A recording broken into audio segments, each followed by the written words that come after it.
O progresso nos séculos XIX e XX. Nos 3 primeiros séculos de povoamento, o Espírito Santo não consegue grandes resultados no campo econômico.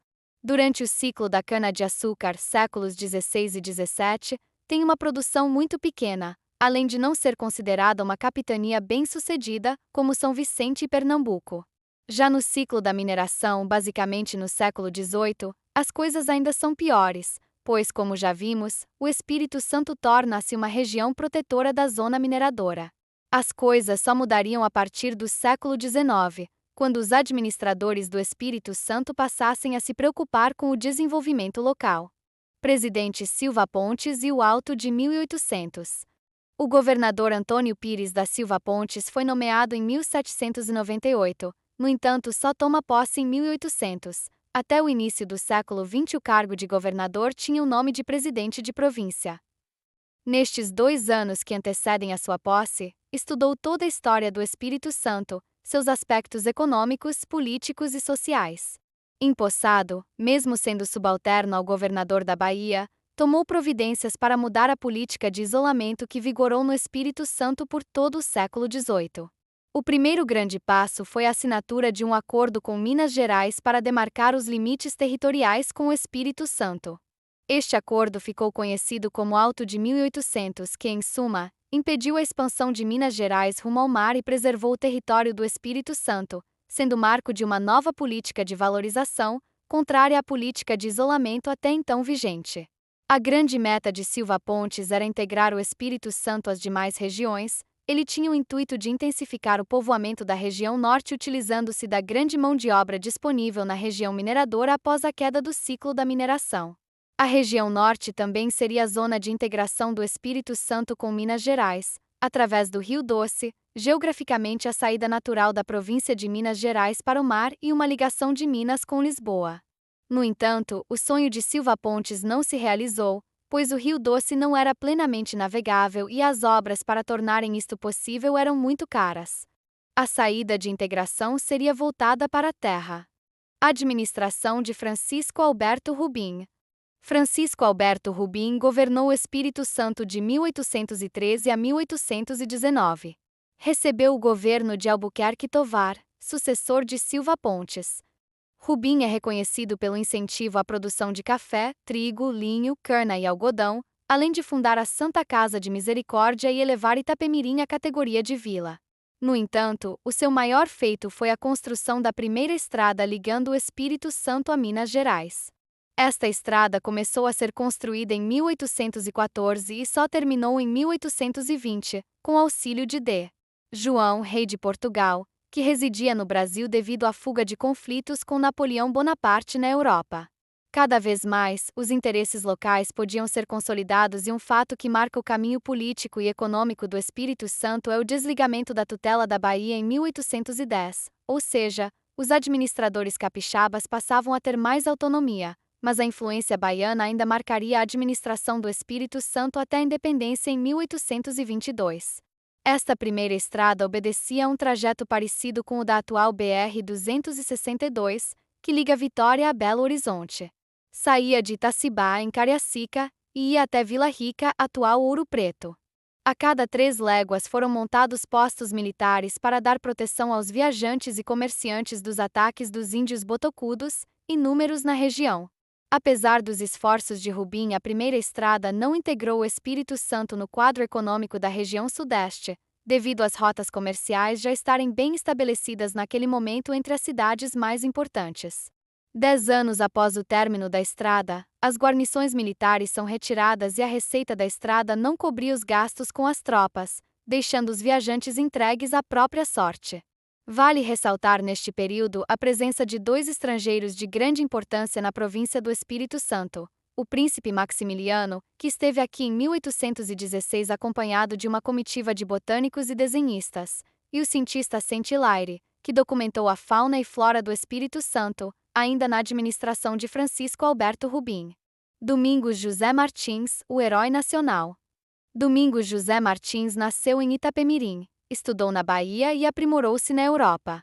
Retornando ao Brasil, passou a residir em Recife, Pernambuco, onde participou ativamente de um movimento contrário ao domínio português e favorável ao desligamento da província de Pernambuco. Essa revolta ficou famosa e foi batizada como Revolução Pernambucana de 1817, ou Segunda Insurreição Pernambucana.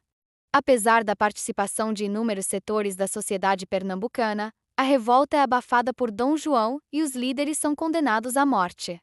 Domingos Martins, que seria o líder das relações comerciais de Pernambuco independente, é fuzilado em 12 de junho de 1817 a mando da coroa. Hoje é reconhecido como herói capixaba. Temos um município batizado em sua homenagem, ruas, avenidas e o núcleo legislativo estadual atualmente tem o nome de Palácio Domingos Martins em sua homenagem.